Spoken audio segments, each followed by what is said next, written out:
Right, here we all are. You discovered something new? I took a closer look at that device. I was able to determine how it keeps the void gate sealed, but not how it might instead be employed to expand the opening. For that, I would need to reference the technique developed by Vritra's alchemists, no records of which appear to have survived the intervening years.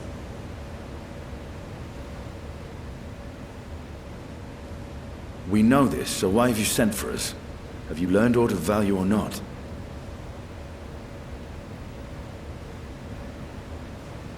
Patience, good sir. One must introduce the subject before launching into specifics.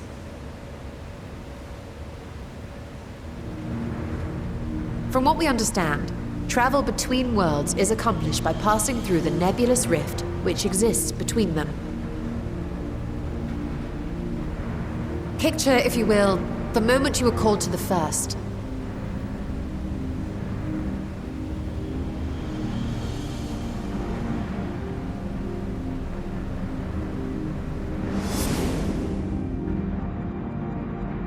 You touched a focus of some kind to help the Exarch pinpoint your location. His summoning spell then channeled the energies of the Crystal Tower to begin your journey to his world.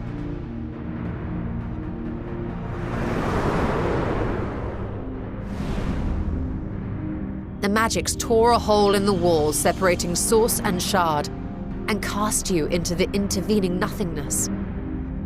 In that place, the laws of nature hold no sway.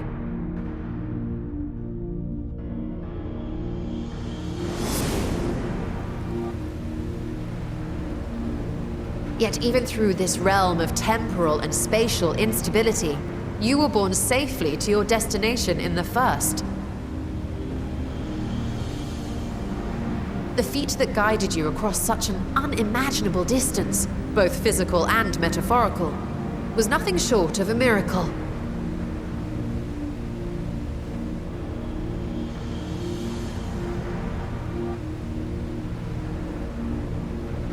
Then what of the many voids sent found in the source? Who guides them here, and how?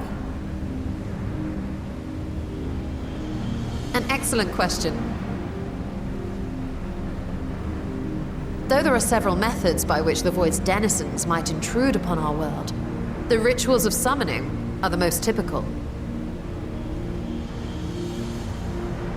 For example, let us consider the Gargoyle, a creature of middling power.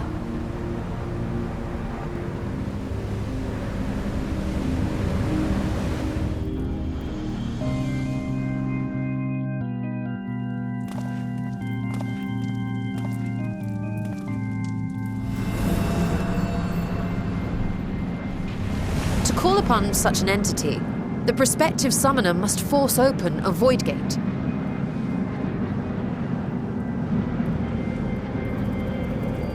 The portal lasts but a moment and is relatively small, allowing only an imp or other lesser being to squeeze through with their physical body intact.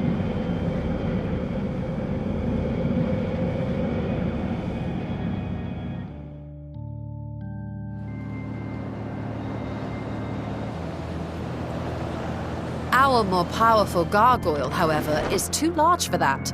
Creating a gate big enough for him would require vast amounts of energy, far beyond the reserves of any one mortal practitioner.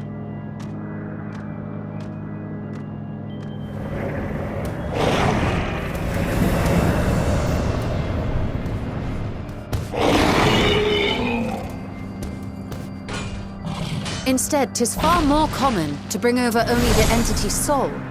We had a taste of that ourselves when a certain exarch dragged us to the first.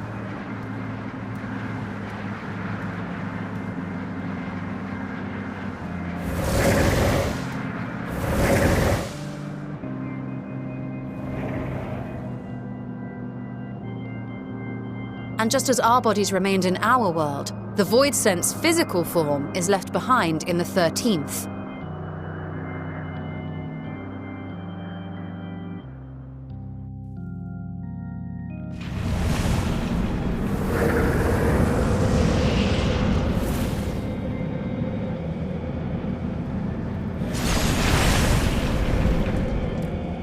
Once at its destination, the summoned soul is granted a temporary shell to inhabit. In the gargoyle's case, a stone effigy has proven a suitable vessel.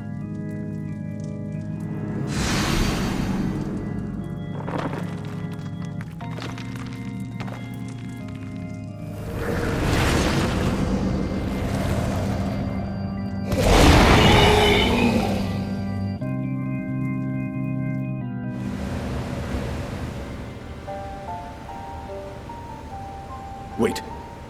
You said that Voidsent must be called here deliberately by someone in the source, reeled in like a fisherman with his catch. Exactly.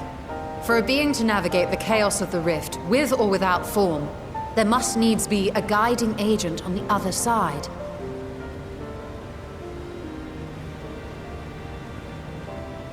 When the hordes poured forth from Alag's Great Gate, it was the technologists who drew them through.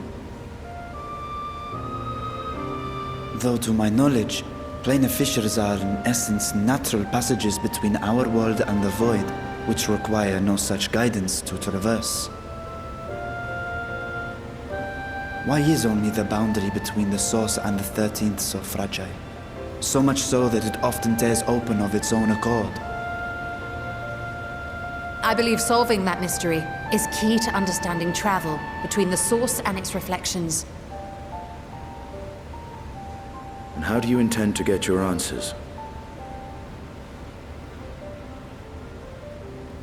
No. The danger is too great.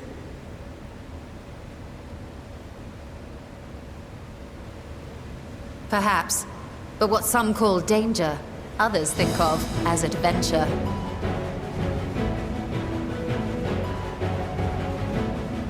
Were you not listening to my tale? Never mind that the means to expand the gate has been lost to the ages.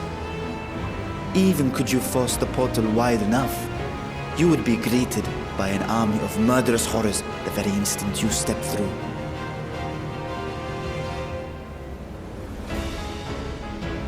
I assure you I was most attentive. And I agree that to go alone would be certain death. But if I were to bring along one who has already braved the 13th, and humbled the cloud of darkness, well, I imagine my chances would be much improved.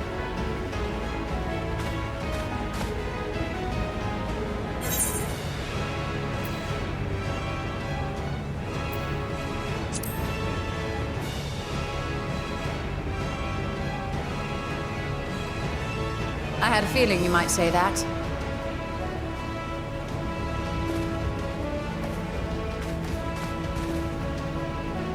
Once again, I put my life in your ever-reliable hands. That said, as much as I would like to march straight back to the Void Gate, there is the small matter of being unable to open it without the Satrap's personal authority.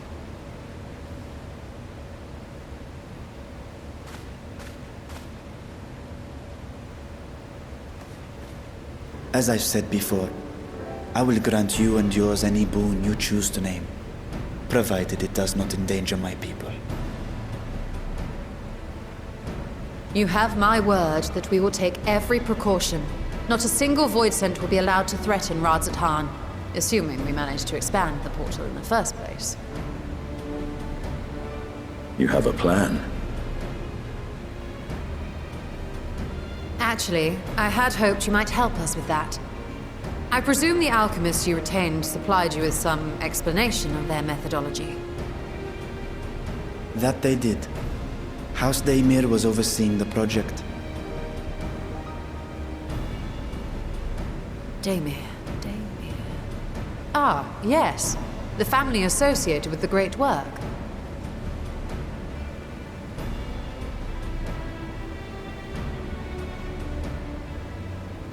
I did not fully comprehend the theory, but their research began with a Voidsent which had slipped through the fissure.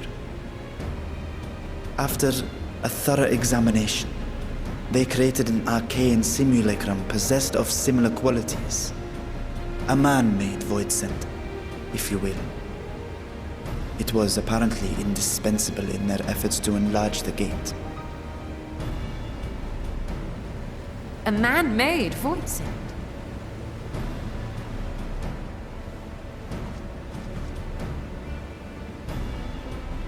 Yes. Being great admirers of the Archons, House Daemir submitted detailed notes to Charlene's official committee.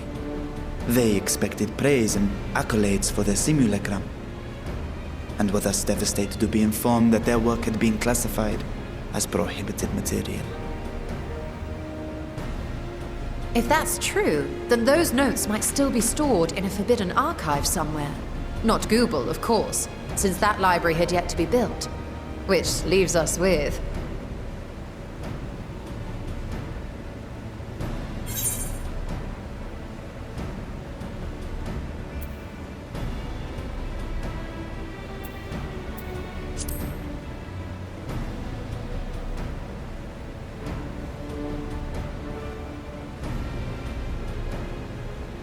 Indeed.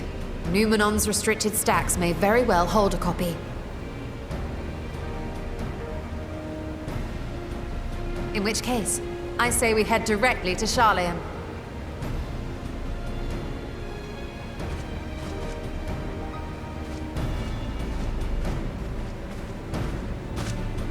Unless you anticipate needing help to reach the high shelves. I see myself being of little use. Go on ahead. I still need to find Mirad and tell him about the Kalzal Foundation.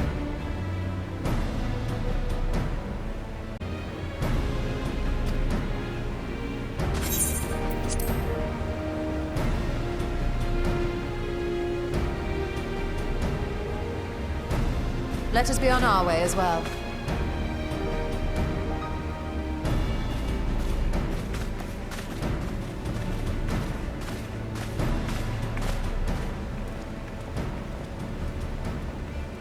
They are resolved to venture into the void.